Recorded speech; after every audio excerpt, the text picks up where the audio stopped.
All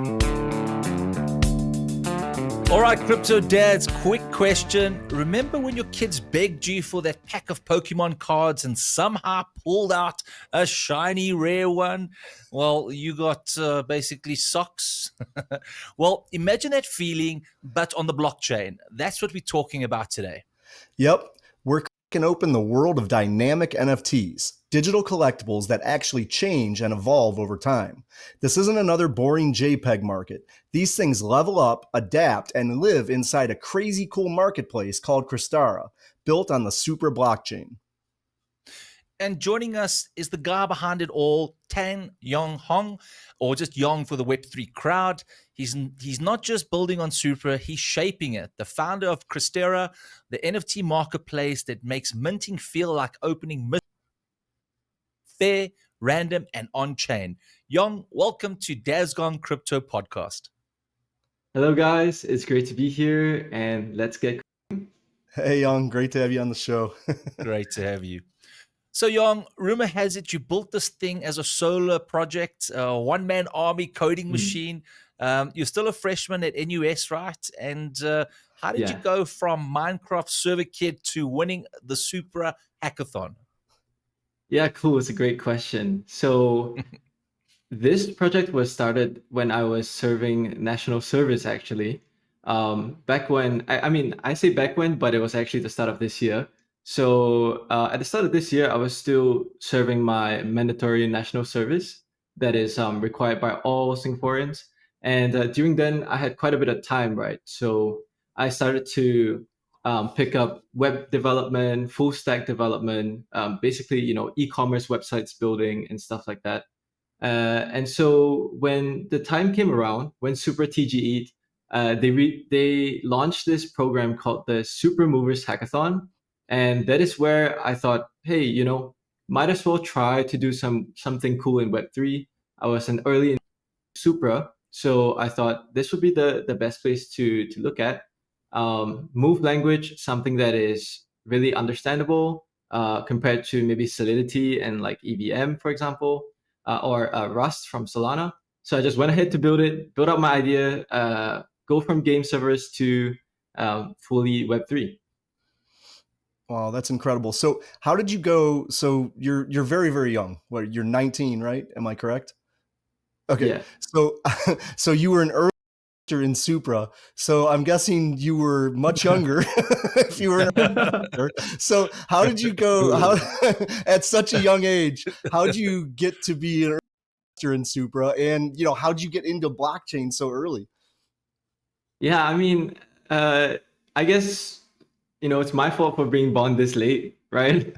But during the 2021, I think I was only 16, if I calculate that correctly, 16, 17. Okay. Yeah, so that's kind of how I got into crypto. And then, I just went ahead and be a little bit degen, find a bunch of win some giveaways. My crypto journey has been quite wild. I think I came in purely in the 2021, came in at like June when it was like a crash. I thought, hey, this was the best time to enter the market. But yeah, I got into Supra, I think, early 2023 during some sort of early investor round with Pad. So that's how I'm here. That's incredible. And Yong, the hackathon win, all right, what was your pitch? Hey, I'm just going to gamify NFTs and make minting fun again. What did the judges see in Crystara that others missed?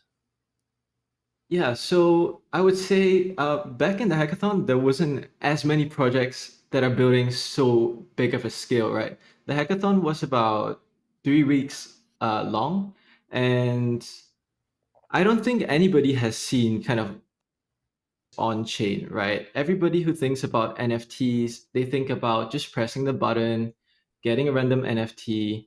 And that was something that interests me because I built games and like a Minecraft server, as you said. I haven't seen this kind of technology come around in crypto. So I thought, hey, why not just try and build it? I don't really know if this is going to be like much better than just minting NFTs. But yeah, I guess the Super team found it pretty cool. in the back, they were all saying, "Hey, this guy is cracked. Like, who is this guy?" And back then, I was just So a you, nobody. So so when you said back then, was it like in primary school you were basically making games?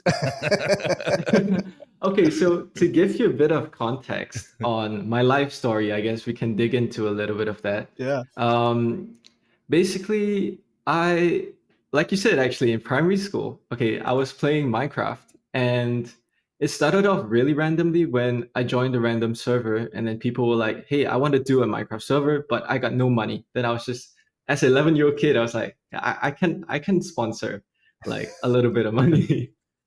So that's how I got in, right? And then I started to pick up development from really skilled people around me, and that's how I got into like development. That was in middle school, 15 years old probably, and so I went to take a game development diploma from like 16 years old to 18. Graduated, built the Minecraft server. I think we hit like 100, 200 concurrent players peak. That was a pretty fun experience. And then we ran that for about 8 years. Sure. Wow. From 11 years old. That's an that's an incredible story. That kind of story don't come by often. So No, that's the first time I've heard it. I'll say that. So, that's My son fantastic. at 11 is negotiating Robux. Please give me Robux, Daddy. I'll wash your car. Right. Just spend, spend, spend. Daddy's wallet. Well, I'll tell him to get coding, right? Yeah. I'm inspired, Young. I'm inspired. That's right.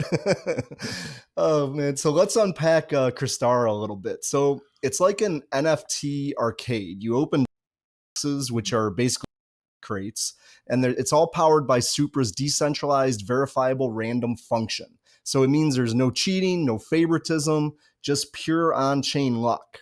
Exactly. So, Young, take us through what happens under the hood when I click that mint button and hitting that smart contract machine. How does the dVRF magic basically become fair?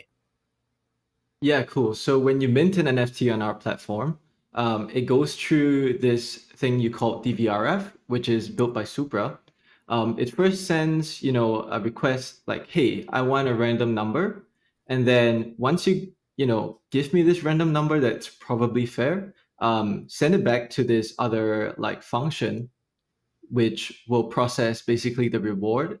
So the receiving function will get the seed, right, that comes with the random function. The random number that comes out is basically the seed. And then deterministically, we use that seed to run through all of the different rarities, 10% chance, 20% chance, until we find the right slot. And then we select that rarity for you, and we select an available token within that rarity to distribute your NFT. Oh, very cool. So Incredible. that all happens automatically in the blockchain, basically. Yeah, that fully automatic. Nobody's Right. behind the wheel. Yes. Right. Wow, very, very cool. So, I mean, everybody loves opening, card packs, but you also added a creator mode, right? So it's like a no-code tool for creators to build their own collections on your site? Yeah, so I would say that the NFT infrastructure across chains is very fragmented. Like if let's say you want to generate a 10,000 NFT supply collection with a bunch of different traits, you would need to hire like someone on Fiverr to do the metadata generation for you, and it's all like it's a niche. It's like if you Mhm. know that that exists, then you probably would do that. But so I would say I took a very holistic approach, right? We have a fully no-code solution for anyone to launch their own NFT collection. They can either upload full pictures and upload the metadata for them, or they could upload like traits, so a head layer, maybe a body layer, a face layer, and set different weightages, and we automatically calculate like what is a rare NFT and what is like a legendary NFT and what are the common ones based on the trade frequency. So it's fully no code. Just upload your images and you're good to go. Wow, that's incredible. That's Would really you cool. would you upload the images separately? For instance, like a base character and then the different traits. Let's say I've got 200 different traits on, or do I upload the full collection and then do it? So we have this traits and layers generator feature. Basically, you just need to create your collection, go to the add tokens selection, and click on this button for generating traits and layers. Here, you would just add in a hat layer, upload your hats, your body layer, upload your bodies, and so on and so forth. You can set the layer priority, so which one comes up first in the image, right? And then you can also preview it. So you can click on that preview to see how, if the layers look correct and whether there are some exclusive traits that only can match with certain other traits. You can also do that. It's very, very customizable. We basically listen through multiple collection launches to develop and make this thing a mature thing. So once you decided that, the collection looks good, the preview looks good, you just hit on generate and it would generate however many NFTs you want based on your traits. Okay, so it does all the heavy lifting for you. Yeah, so we've dabbled in the understanding of NFTs and that, and it's a mess. It's like you got the metadata, you got the collection, then you got to marry the two, then you got to put it into another program to kind of randomize it. It's I suppose it's doable, but it's not very pleasant. And then you still got to put it onto a smart contract, and you got to make sure it's not hacked. Oh, then it's stuck. Then you basically got the collection. You make any mistakes, and there's problems. So the fact that you guys have created something that makes it easier, it means there's going to be more means out there. Yeah, for sure. All right, so tell us a bit about the dynamic NFTs, right? So for the people listening out there, these aren't static collectibles. They evolve, they change, they upgrade, they even respond to real world data. All right. So you've just told us that there's different layers. You can create different, like let's say a penguin and a hat, and then sunglasses. Now, how does that all come together by making it dynamic? Yeah, so there's a couple things to address dynamic NFTs. The first is what actually is a dynamic NFT. It is one that, like you said, changes the picture or listens to some sort of real world events, maybe through oracles, maybe through AI threshold oracles to kind of get AI information on chain or weather data, stuff like that. So when you create an NFT on maybe a launchpad, usually these NFTs are immutable. So they're just like JPEGs, sitting ducks, waiting to die, I guess, when everybody gets bored of it. I don't know. You're not talking about that skull collection, huh? The what? That skull collection or the monkey collection. I have no idea what you're talking about. So anyways, He's moving on. we enable smart NFTs on the platform. So when you create a collection, you can actually whitelist, let's say, specific contract addresses to manipulate these NFT images for you. Let's say you want to upgrade your NFTs, you want to make them smart for your community. You would build a smart contract, and then how do you access these NFTs? We built that intra layer, that permissioned system, so that you can basically make any NFT that you create on our platform a smart one. So you can change the images as and how you want, like specific conditions met and stuff like that. You'll be able to use Supra's full vertical stack for their oracles, threshold AI oracles, to decide, when and where do you want to change the images of these NFTs and kind of upgrade them. So I guess in a sense, we're like an NFT platform, NFT infrastructure platform, where anything can be possible with your NFTs here. Yeah. That's really cool. So like the Oracle feed, so basically if Bitcoin is moving up, all my NFTs can be happy that day. If Bitcoin's going down, all my NFTs look sad that day. That kind of thing. Yeah, for sure. 100% really cool. possible. my little penguin's all depressed. Right. It's like it's raining, Bitcoin's going down. Every time the rate cut there's no rate cut, your penguin moves one step closer to the edge. He's ready just to and he fall starts off to slide down the mountain. It's like he's looking down, lower. I love this. I'm gonna be on your platform as soon as we get done recording here, I think. So moving on to just taking it another step further with the dynamic NFTs. So you've loaded your collection. Now you've used Supra's full stack solution to Yeah. basically code what you want. All right, so let's say Bitcoin goes down, the pudgy penguin falls down the mountain, is about to do a bit of cliffhanger.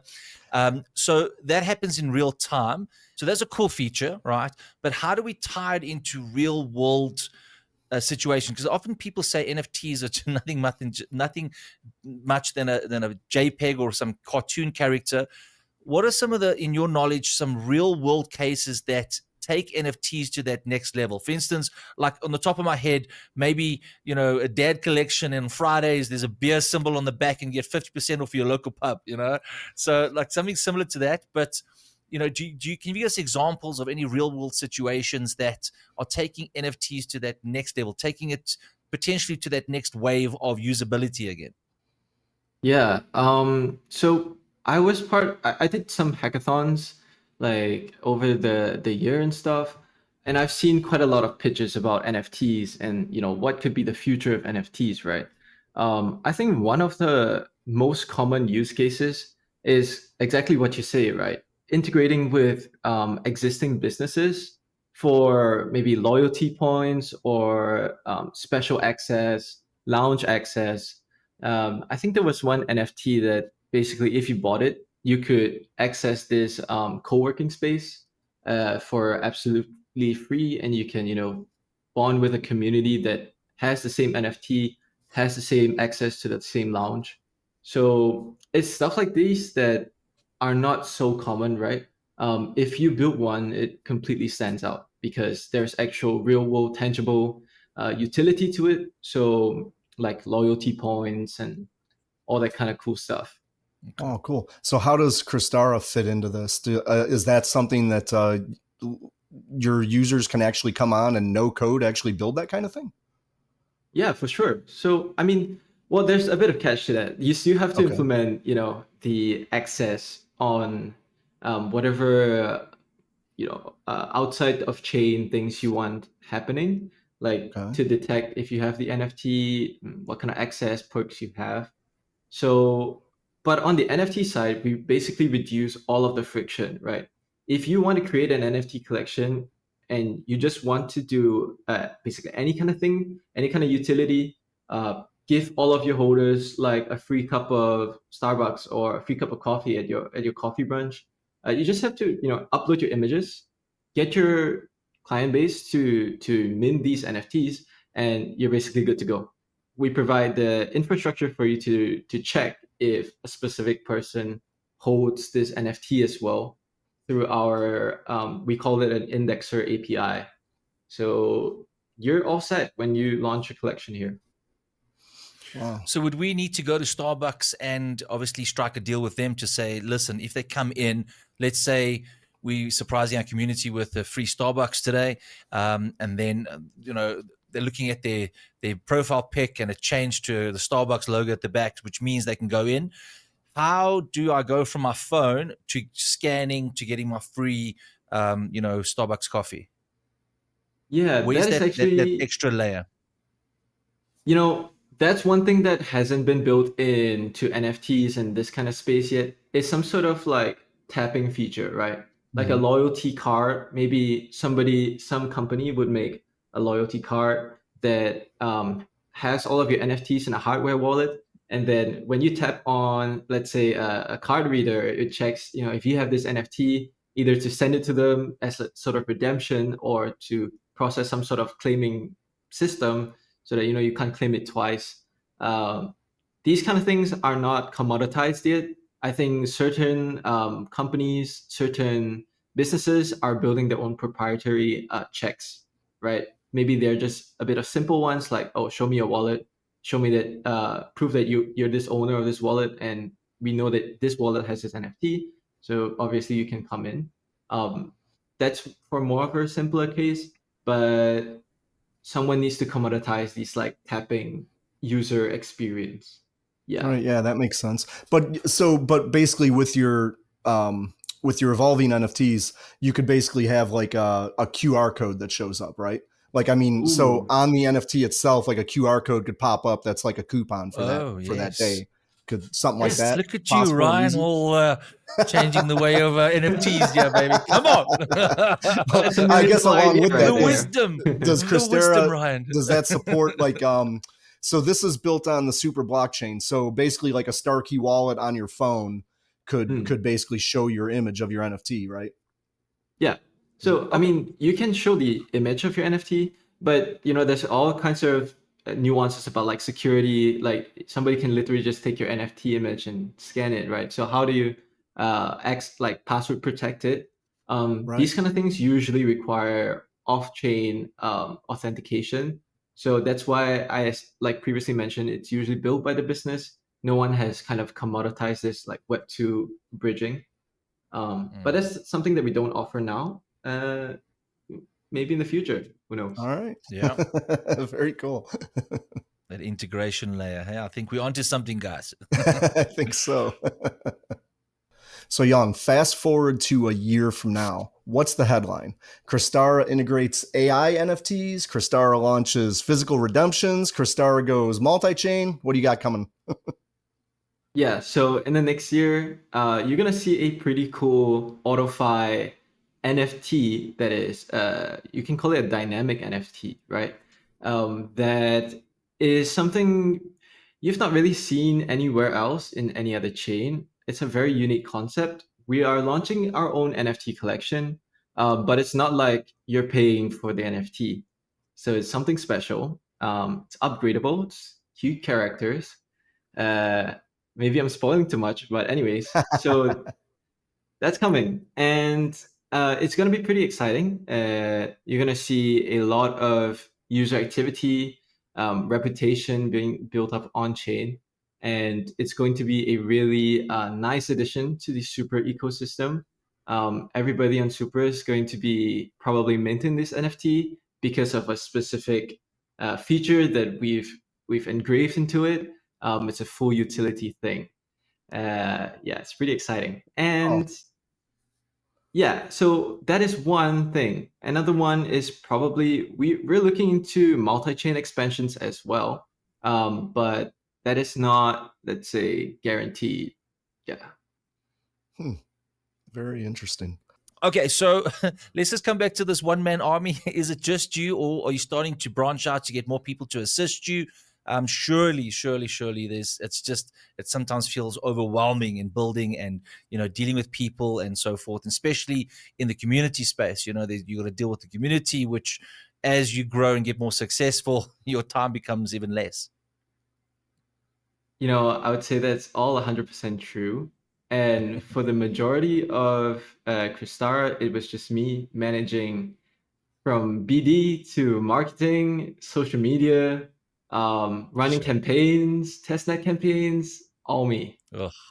Wow. Yeah, it was pretty crazy.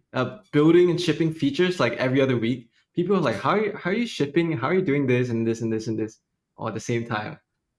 It was pretty nuts. Okay, but that aside, I do have a couple interns working with me now to offload some of the development work, and I can focus on really building out this business, expanding it, growing out our user count, and yeah, we do have some That's people now. incredible. Are your interns elementary school students or no? No, Right. no. They You're roomy, trying to you're right? trying to bring them up like you did at 11. If Yong just pans a little bit to the right, you'll see all the bunk beds. There must be about four. There's 8 people there, all with laptops lying on the bed. I don't trap my Anyone's interns. sure. Oh, it's great. All right, but it's nice to see at least you're getting more hands on. Yeah, we know all about the hustle of doing it all ourselves, and then branching out and finding some people to assist and help. But that's probably the evolution of an entrepreneur, right? You have an idea, you started, you don't know if it's going to work, you keep pushing, and then you start to get the snowball effect where it's pushing down the mountain and gathering more snow, and eventually becomes a beast on itself. So yeah, and I think with Supra, it's early days, and I think that snowball is going to fall into a big snowball soon. All right.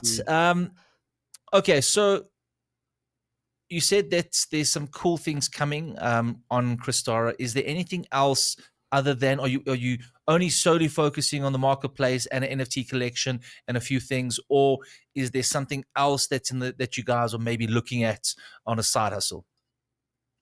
So I don't think there's a side hustle. It's primarily NFTs. It really depends on like what kind of opportunities can come by, in the next like year. I Sure. would say it's always a surprise, right? Suddenly a new opportunity comes up and you're just like, oh, I need to get on that bandwagon. So for now, we're focused on building out the NFT infrastructure for Supra, and that's just how it's going to be. That's amazing. Sean's sitting there trying. You probably work 20 hours a day, and Sean's trying to get you into a side hustle. Come on, buddy. You're not productive until you do 21, Ryan.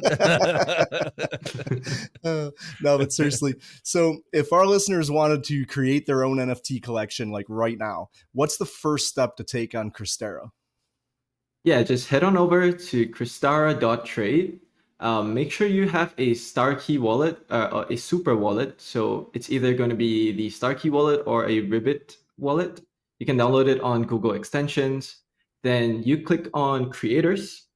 It's a tab on the top. Right there, you can proceed to create your own, set your own rarities that are fully on chain.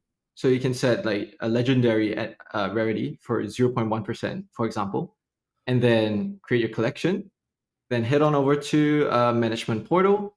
Over there, you can set up, your mint details, your price, your launch schedules, and upload your NFT images. So once all that is done, just push it out, connect to Twitter or something, and you're all set. Your NFT collection is ready to be minted. So, what does that cost? Is there a cost associated with it? A fee of any kind?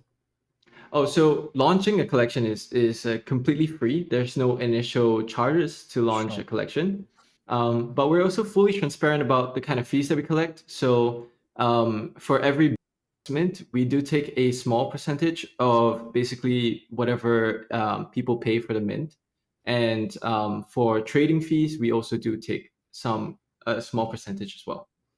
Okay, so on your platform, like on OpenSea, people can go on, buy and sell. It's the same kind of thing on your platform, and you're taking a little cut of that, of whatever the fee is that, or whatever the transactional cost is that people are trading. Yeah. Is that right? Okay, wow, that's great. That's really great that people can go on there and do it for free. So fantastic. I And think you're probably going to have you're going to have a million NFTs coming out pretty soon here. So. On that note, since inception, how many collections have been launched? Over 8,000, if I'm not mistaken. I think no, it wasn't. It isn't that high. I think 2,000 collections have been launched since we went into mainnet April this year. Okay. Yeah. And is it true that you guys have minted not minted, there's been about a transaction of about $50 million? Is that right? Where did I read that? No. So, I mean, Supra is a very new chain, right? I would say, Okay. there's still a lot of time for it to grow and develop, accrue value. So currently, we have hit about 100 million Supra in trading volume. So whatever the price is now, when you're seeing this video, yeah, that's how much value is transacted over the platform. Sean's thinking into the future here when Supra's valued at 50 cents a piece. So we're just Exactly. he's looking at future value maybe. I'm Sean from the future, guys. How you do it? Yeah. So Right. I mean, just to add on, we've recently crossed 100 million Supra in terms of market cap for the NFTs as well. So because of how this work, they create like real on-chain scarcity for different rarities, right? So each rarity has its own floor price, where the highest rarity is like the most. So I think the highest USD value NFT that was transacted was 4.7K for a OG Bitbot Mythic, which is the rarest number one OG collection on Supra. So I guess that's a worthy shout out. Yeah, there you go. Sure. That's very cool. All right, Yong. So we're going to ask you some rapid fire questions, just quick, short answers here, if you're ready to go. So, real quick, define dynamic NFT. Changing pictures all the time. I don't know. Excellent. What is the most underrated use case for NFTs right now? Utility NFTs for real world assets. So if NFTs had a superpower, what would Crystara's be? Bring it on chain with no code. Most common misconception you want to kill today? NFTs are not dead. Excellent. And then what's the biggest NFT myth you'd like dads to stop repeating at all their barbecues? This is a tough one. Ah, we stumped him. So what is something dads always associate NFTs with? I don't know. I'm not a dad. Right. Come on. He's 19 years old, Sean. All right. What would your dad say about NFTs? There we go. My dad would say they're just pictures online. They're not worth anything. There we go. There you go. That's perfect. They're just pictures online. My dad's Bitcoin. I can't touch it. I'm not buying it. I can clone the picture. Why do I need to buy this? Exactly. Exactly. Oh, it's perfect. Yong, it's been awesome having you on the show, and to basically tell our audience that NFTs are not dead, but only getting revived, and it's an exciting space to be in, and you're in the frontier of it. And thank you very much for coming on Dad's Gone Crypto. We appreciate it. Cool. It's been a pleasure. If you guys need to reach out to me, I would say the X is Crystara Markets with an S. Just drop us a message on that account. You'll be able to reach out to me for any questions. Fantastic. Thanks a lot, Yong. It's really nice to meet you. And I think we're going to be definitely getting in touch in the future here to do some things on Crystara. Sounds like a lot of fun. Sounds cool. Thank you guys for having me. Thanks, Sean. Cool, we'll see you. guys. Take care. Ciao. Thank you. Bye. The material and information presented in this recording are for entertainment purposes only. Do not misconstrue what you hear as investment or trading advice. Always do your own research. The views, thoughts, and opinions expressed by the guests on this recording are their own and do not necessarily reflect those of Dad's Gone Crypto or its hosts.